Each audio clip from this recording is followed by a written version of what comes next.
जय हिंद दोस्तों। आज के सेशन में हम लोग बात करेंगे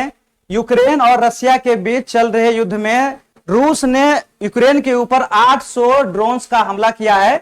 जो कि यूक्रेन और रशिया के बीच जो युद्ध चल रहा था उसमें से सबसे घातक हमला रूस द्वारा जो है यूक्रेन पर अब तक में किया गया है। तो आज के सेशन में हम लोग देखेंगे किस प्रकार से ये हमला से यूक्रेन को हानि पहुंचा और किस प्रकार से युद्ध जो है अब तक खत्म होने का नाम ही नहीं ले रहा है, क्या बाधाएं बन रहा है जो कि युद्ध समाप्त नहीं हो पा रहा है। तो चलिए सेशन को आरंभ करते हैं और हर एक बिंदुओं को हम लोग विस्तार से देखते हैं। सबसे पहले हम लोग इससे संबंधित जो न्यूज निकल कर आ रहा है वो हम लोग थोड़ा सा देख लेते हैं। तो न्यूज इस प्रकार से है, Russia strike Ukraine with over 800 drones and decoy, the largest such attack in the war. यानी कि जो रशिया और यूक्रेन का जो वार चल रहा है उसमें से अभी तक का सबसे बड़ा जो है घातक हमला जो है रशिया द्वारा यूक्रेन पर किया गया है। इसी न्यूज में आप लोग देख सकते हैं कि रशिया द्वारा जो 800 ड्रोन्स का हमला किया गया था यूक्रेन पर, उसमें से 747 ड्रोन को जो है मार गिराया गया है और 4 मिसाइल भी इसमें शामिल है जिसको कि न्यूट्रलाइज कर दिया गया है। तो चलिए हम लोग यह देख लेते हैं कि रशिया द्वारा यूक्रेन पर जो 800 ड्रोन्स का हमला किया गया है उससे यूक्रेन को क्या हानि हुआ है और किस शहर को टारगेट करके यह हमला किया गया है। तो सबसे पहले हम लोग यह देख सकते हैं कि सितंबर 7, 2025 को the largest such attack since the full scale invasion, यानी कि जब से युद्ध चल रहा है दोनों के बीच तब से लेकर अब तक में सबसे लार्जेस्ट जो है सच अटैक है यह। उसके बाद यूरी इनहात जो स्पोक पर्सन है यूक्रेनियन एयरफोर्स का, उसका वो जो है इस बात को कंफर्म किया कि रशिया द्वारा जो है ये लार्जेस्ट यानी कि सबसे बड़ा अटैक यूक्रेन पर किया गया है। इसका खबर जो है यूरी इनहात द्वारा दिया गया। चलिए अब हम लोग आगे देख लेते हैं। 37 लोकेशन अक्रॉस यूक्रेन, यानी कि 37 जगहों पर करीब 9 मिसाइल और 56 ड्रोन जो है गिराया गया, यानी गिर गया, क्योंकि जितना भी ड्रोन गिराया गया है रशिया द्वारा और मिसाइल दागा गया है उनमें से 747 ड्रोन तो गिरा दिया गया है और 4 मिसाइल भी जो है मार गिराया गया है। उसके अलावा जो है 9 मिसाइल जो है हिट करता है, 56 ड्रोन भी जो है आकर जमीन पर गिरता है। और इस घटना में यूक्रेन के राजधानी में करीब 2 लोगों के मारे जाने की घटना सामने आया है और ये संख्याएं अभी बढ़ भी सकता है क्योंकि आगे रिपोर्ट आएगा तो उसमें जानकारी और खुलकर सामने आएगा। रशिया द्वारा जो यूक्रेन पर हमला किया गया है, तो ऐसा कहा जाता है कि जितना भी वर्ल्ड में अभी तक युद्ध हुआ है उसमें से कोई भी देश ऐसा नहीं था जो कि दूसरे देशों पर जो है गवर्नमेंट के बिल्डिंग पर जो है अटैक किया है, लेकिन रशिया जो है पहला देश बन गया है। The government building was damaged by the enemy attack for the first time, यानी कि जो पहला समय है जो कि रशिया जो है किसी दुश्मन देश पर गवर्नमेंट के बिल्डिंग पर जो अटैक किया है। उसके अलावा हम लोग यह भी देख सकते हैं कि प्राइम मिनिस्टर जो यूलिया सिरिनडेनको है उनका कहना है कि बिल्डिंग तो फिर से बना लिया जाएगा, लेकिन जो जाने चली गई है उसको कैसे वापस लाया जा सकता है। इसके अलावा जो है द वर्ल्ड रिस्पॉन्ड, यानी कि पूरे वर्ल्ड से जो है जो वहां पर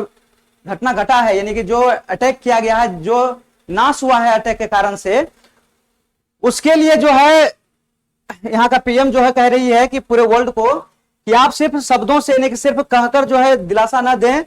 जबकि उसके ऊपर जो है रशिया के ऊपर जो है एक्शन लिया जाए और जो सेक्शन प्रेशर है, यानी कि जो रशिया के ऊपर जो सेक्शन लगा दिया गया था कि ऑयल किसी देश को नहीं बेच सकता है, उसको जो है और बढ़ाया जाए, उसको और मजबूती से लाया जाए, ऐसा जो है कह रही है।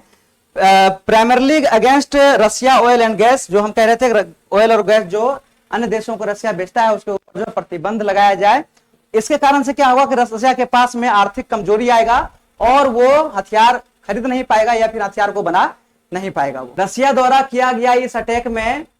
जो लोग मारे गए हैं उनमें से एक बच्चा भी पाया गया है और उसको जो है मलबे से बाहर निकाला गया है रेस्क्यूअर द्वारा और उसको जो है हॉस्पिटल भेजा गया है। रशिया द्वारा जो यूक्रेन पर हमला किया गया है ये सिर्फ एक दिन का योजना नहीं है, इसके पीछे भी जो है कहानी है। कहानी इस प्रकार से है कि जो अमेरिका के राष्ट्रपति, जो पूर्व राष्ट्रपति थे, वो जेलेंस्की के साथ में, यूक्रेन के राष्ट्रपति के साथ में कदम से कदम मिलाकर जो है रशिया के खिलाफ जो है युद्ध में भाग ले रहे थे। लेकिन जैसे ही अमेरिका के राष्ट्रपति डोनाल्ड ट्रंप बनते हैं, और वो चुनाव में भी इसी प्रकार से भाग लिया था कि जैसे ही वो राष्ट्रपति के पद भार को संभालेंगे तो रशिया और यूक्रेन के वार को जो है एकदम जो है पहले दिन से जो है रोकने का प्रयास वो करेंगे। और जब इसी को लेकर डोनाल्ड ट्रंप और जेलेंस्की में बातचीत होता है किस प्रकार से वार को एंड किया जाए, कैसे जो है वार को खत्म किया जाए,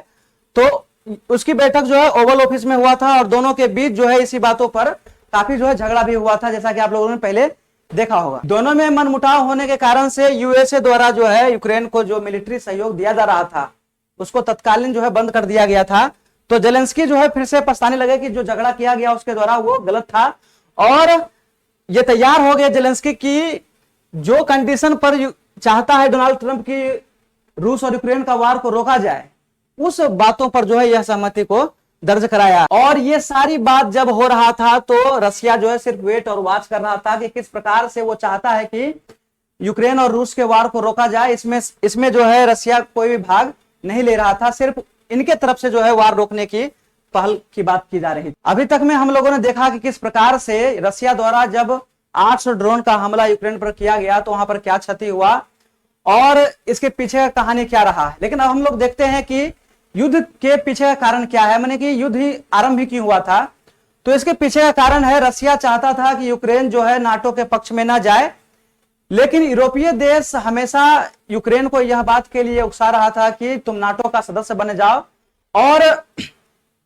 रसिया चाहता था कि यूक्रेन जो है उसके कब्जे में रहे। इसी खींचतान में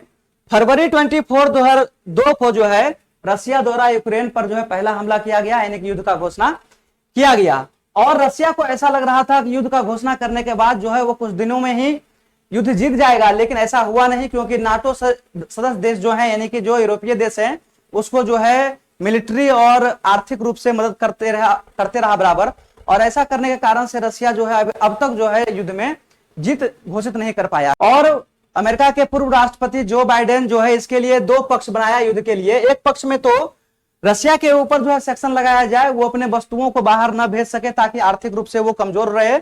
और साथ में सेक्शन लगाने के साथ में यूक्रेन को जो है मिलिट्री रूप से और आर्थिक रूप से जो है उसको हमेशा सहयोग किया जाए। इस प्रकार से उसको लग रहा था पूरे यूरोप को और जो बाइडेन को कि इस प्रकार से किया जाएगा तो रसिया जो है अपने आप जो है युद्ध से पीछे हट जाएगा। लेकिन जब रसिया को ऐसा लगा कि वो उसके ऊपर सेक्शन लगा दिया गया है तो उसकी नजर जो है इंडिया और चाइना पर गया, क्योंकि चाइना और इंडिया का जो जनसंख्या है वो काफी बड़ा है, और उसको जो है अपना ऑयल और गैस जो है बेचना आरंभ कर दिया। जो बाइडेन द्वारा और यूरोपीय देशों द्वारा जो यह योजना बनाया गया था कि उसके ऊपर सेक्शन लगाया जाए और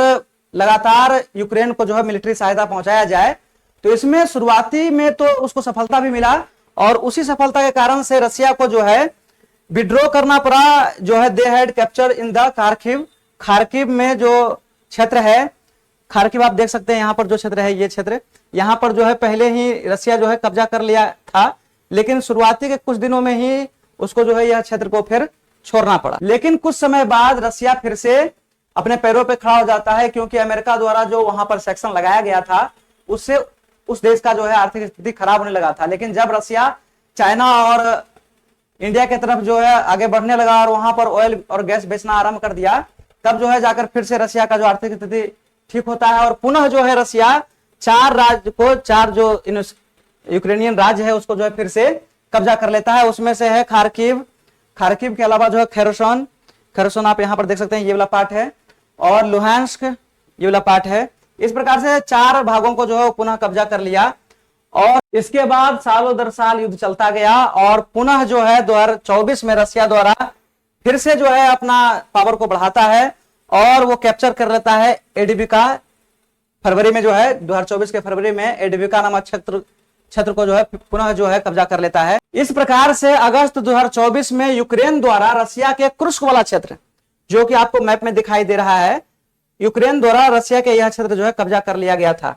लेकिन तब जो है रसिया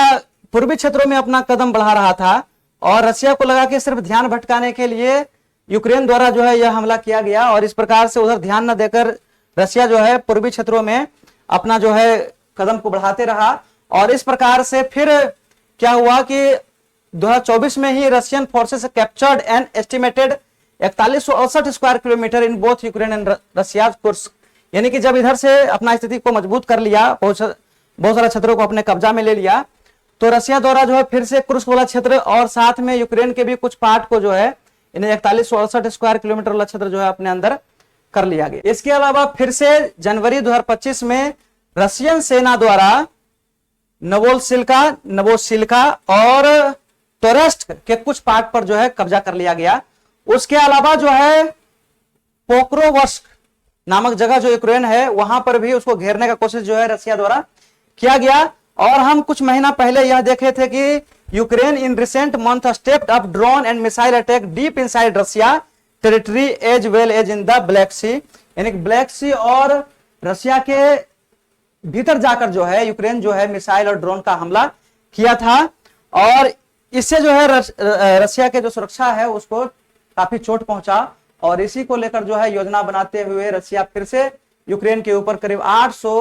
ड्रोन्स का हमला किया है और ये अब तक का सबसे बड़ा हमला है। साथ में कोई भी दुश्मन देश किसी देश के ऊपर गवर्नमेंट बिल्डिंग पर जो है अटैक नहीं किया था, लेकिन अब की बार जो है रसिया इस मानक को भी तोड़ दिया है। तो इस प्रकार से हम लोगों ने देखा कि जो अटैक रसिया द्वारा किया गया है वो किस प्रकार से एक दिन का योजना नहीं था वो, और एक दिन का बना हुआ स्थितियां नहीं था। ये स्थितियां बिगड़ते बिगड़ते जो है हालत यहां तक पहुंचा है, जिसके कारण से रसिया द्वारा यह कदम उठाया गया। तो चलिए सेशन को यहीं पर समाप्त करते हैं। धन्यवाद।